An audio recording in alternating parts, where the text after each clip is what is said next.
আমরা ভোটারদেরকে আশ্বস্ত করতে চাই, আপনারা নিশ্চিন্তে নির্বিঘ্নে ভোট কেন্দ্রে আসবেন। আপনাদের সকল নিরাপত্তায় জামাত ইসলামীর কর্মীরা, এনসিপির কর্মীরা, খেলাফত মজলিসের কর্মীরা অতন্ত্র প্রহরী থাকবে ইনশাআল্লাহ।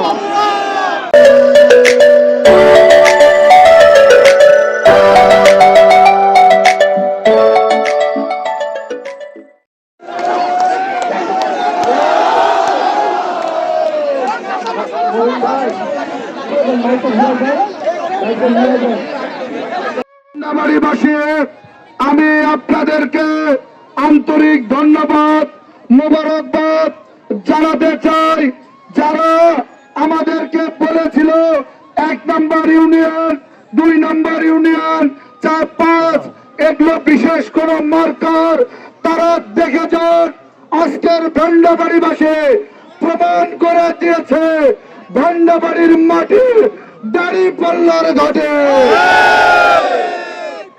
সংগ্রামী ভান্ডাবাড়িবাসী, আজ বাংলাদেশে এই পীরগঞ্জের স্মরণকালের সেরা মিছিল আপনারা উপহার দিয়েছেন। প্রায় 40,000 মানুষের মিছিল আপনারা করেছেন, এরপরও ভান্ডাবাড়িতে মিছিল করেছেন।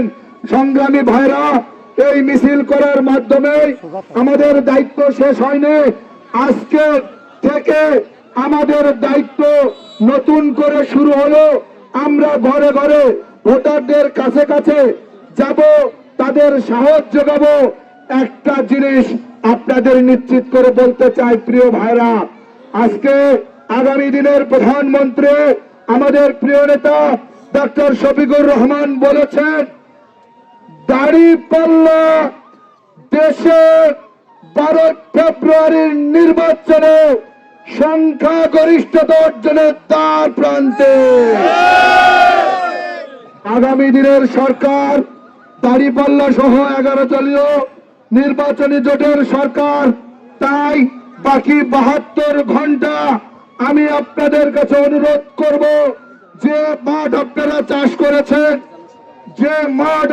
চাষ করেছেন, এই ফসল আমরা ঘরে তুলেই ঘরে ফিরবো ইনশাআল্লাহ। তাই আমি আপনাদেরকে আর একটা সুখবর দিতে চাই, আমাদের বিরোধী শিবিরে ইতোমধ্যে কান্নার রোল শুরু হয়েছে।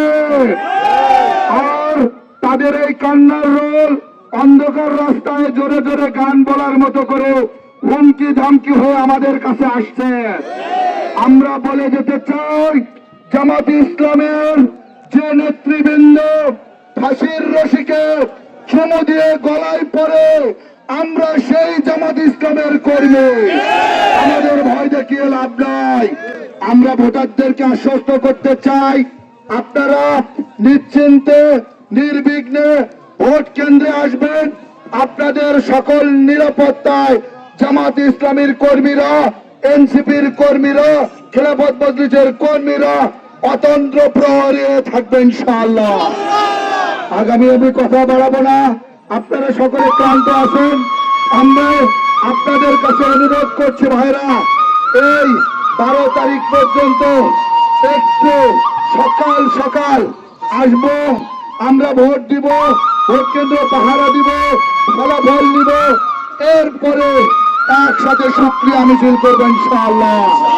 ভাইরা আমার, আর একটা কথা আপনাদের বলে যাই, আমার মা বোনদের, আমার সহজ সরল ভোটারদের যারা লুটতরাজ করে, দুর্নীতি করে, চাঁদাবাজি করে অবৈধ অর্থ জমা করেছে, সেই অবৈধ অর্থ নিয়ে তারা আমাদের সহজ সরল ভোটারদের কাছে যাওয়ার পায়তারা করছে। আমি আপনাদেরকে বলে দিতে চাই, আমাদের সভাপতি বলেছে, কাউকে যদি টাকা পয়সা সহ কোন ভোটারদের কাছে পাওয়া যায়, সেই জায়গায় দাঁড় করিয়ে রেখে আইন শৃঙ্খলা রক্ষা বাহিনীকে খবর দিবেন, আমাদেরকে খবর দিবেন, তাদের অবৈধ টাকা বিলানোর স্বাদ মিটিয়ে দেওয়া হবে। আর ভোটার ভাই বোনদেরকেও বলতে চাই, মানুষ আমরা তাদের অবৈধ অর্থের পেছনে আমাদেরকে বিকিয়ে দিব না, বরং 12 তারিখে দাঁড়িপাল্লার জয়ের মাধ্যমে তাদের সকল অবৈধ অর্থ সংগ্রহ করে রাষ্ট্রীয় কোষাগারে জমা দেওয়া হবে। আমি আমার কথা শেষ করতে চাই। আপনারা যারা আজকে এখানে এসেছেন, আল্লাহকে সাক্ষী রেখে দুহাত তুলে দেখান, দাঁড়িপাল্লা বিজয় না নিয়ে আসা পর্যন্ত আমরা বিশ্রাম নিব না। নারায়ে তাকবীর, নারায়ে তাকবীর। বাংলাদেশ জামাত ইসলামী জিন্দাবাদ, জিন্দাবাদ। জেগেছে এবার চাষা বসে, জেগেছে মাঝি মল্ল, সৎ লোকের শাসন হবে, জিতবে দাঁড়িপাল্লা। আসসালামু আলাইকুম ওয়া রাহমাতুল্লাহ।